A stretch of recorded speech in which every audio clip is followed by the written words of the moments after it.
Shalom semuanya. Shalom buat Ibu Lydia Sipayung. Saya Windy Wijaya Pandiangan, NIM 20340220 dari Prodi Manajemen Usaha Perjalanan Wisata kelas 1A. Di sini saya ingin mempresentasikan partisipasi umat Kristen dalam pergumulan masyarakat.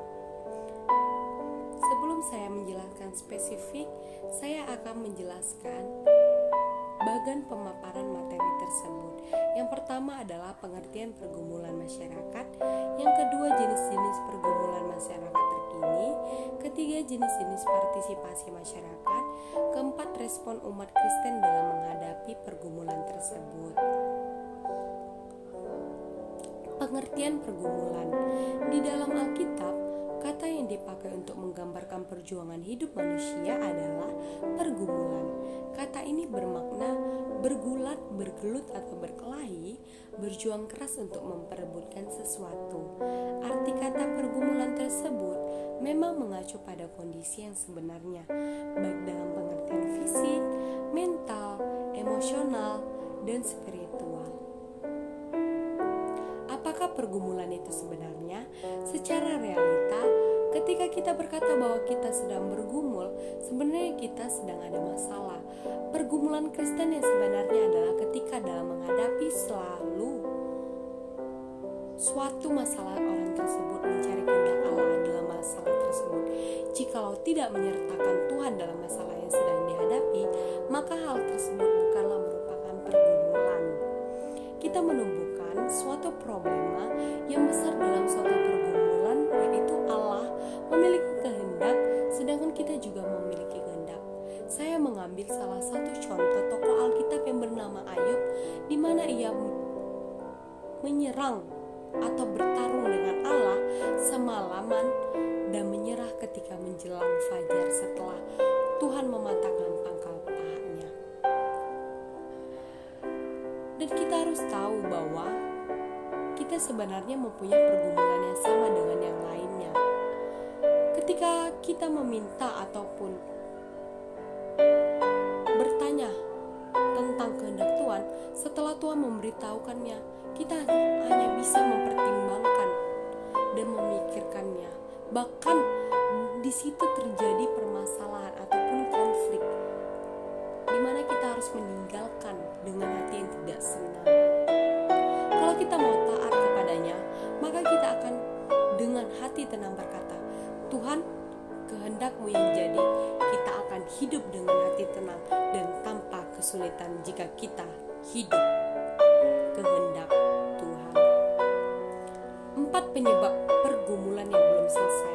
Yang pertama adalah karena kita merasa ada sesuatu yang berharga dalam hidup kita. Kedua, karena adanya perasaan kepemilikan. Ketiga, karena kita merasa mempunyai hak untuk diperlakukan sepatutnya. Keempat adalah karena takut kepada tuntutan Allah.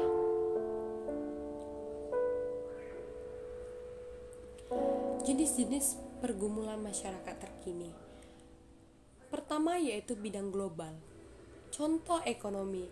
Dan di sini kita tahu bahwa perekonomian di masa pandemi ini sangat menurun.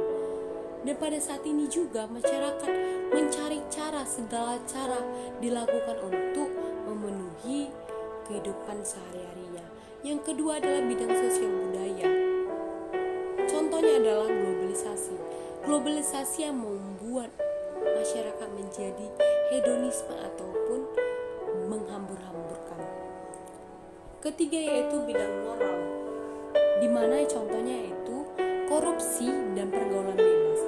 Korupsi ini sering terjadi di petinggi negara, dan pergaulan bebas ini sering terjadi di anak remaja yang melakukan merokok, seks bebas, bahkan memakai obat-obat terlarang. Yang terakhir adalah bidang kesehatan. Saya mengambil salah satu contohnya yaitu COVID-19, di mana COVID-19 ini membuat masyarakat jadi resah. Tetapi percayalah kepada Tuhan Yesus Kristus bahwa Tuhan akan menjamah segala apa yang kita lakukan pada saat ini. Dengan cara kita harus berusaha, pantang menyerah, jangan putus asa, menyerahkan diri kepada Tuhan dan selalu berdoa kepada Tuhan.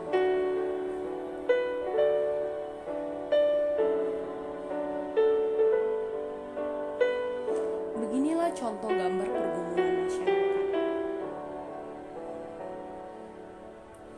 Jenis-jenis partisipasi masyarakat menurut secara umum.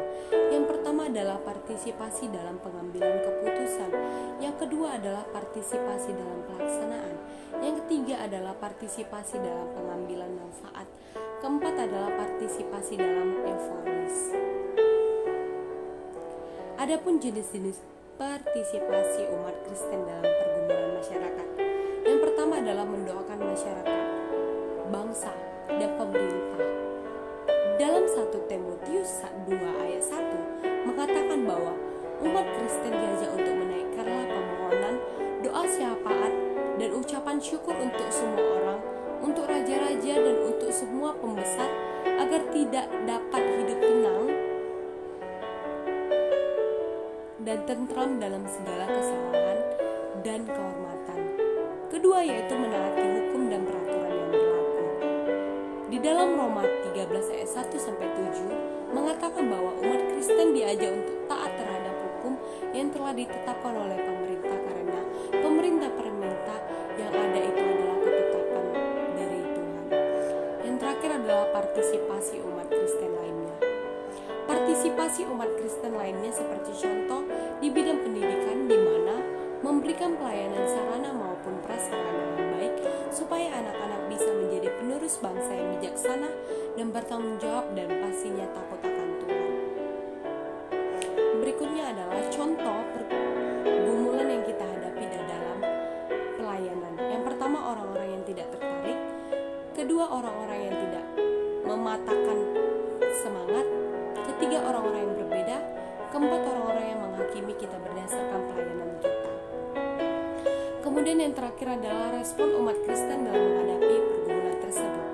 Tuhan menciptakan manusia menurut gambar dan rupa Allah dengan suatu tujuan, yaitu Tuhan ingin manusia untuk hidup kudus, hidup sesuai dengan kehendak Tuhan, serta selalu memuliakan dan menyembah Tuhan dengan sukacita.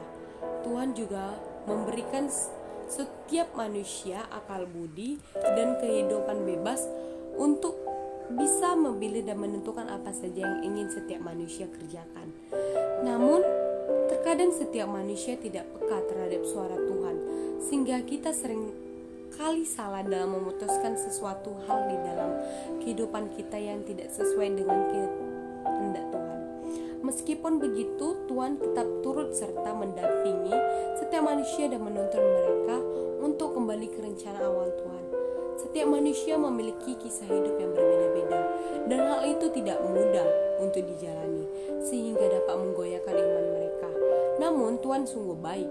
Ia selalu memberikan kita kekuatan dan penghiburan melalui firman-Nya, seperti yang tertulis dalam 2 Tawarik 15 ayat 7 mengatakan bahwa tetapi kamu ini, kuatkanlah hatimu, jangan lemah semangatmu, karena ada upah bagi usahamu. Meskipun kita sudah mengetahui bahwa Tuhan senantiasa mendampingi kita di kala suka dan duka, tetap saja kita sebagai manusia seringkali melupakannya dan tidak peka terhadap suaranya. Maka dari itu kita perlu memiliki sikap yang benar sebagai umat Kristen dalam menghadapi masalah yang ada.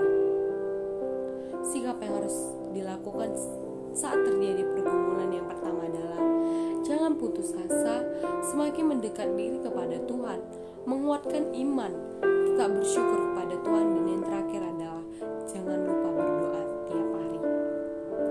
Hanya ini yang dapat saya sampaikan. Jika ada kesalahan kata ataupun omongan saya, mohon dimaafkan.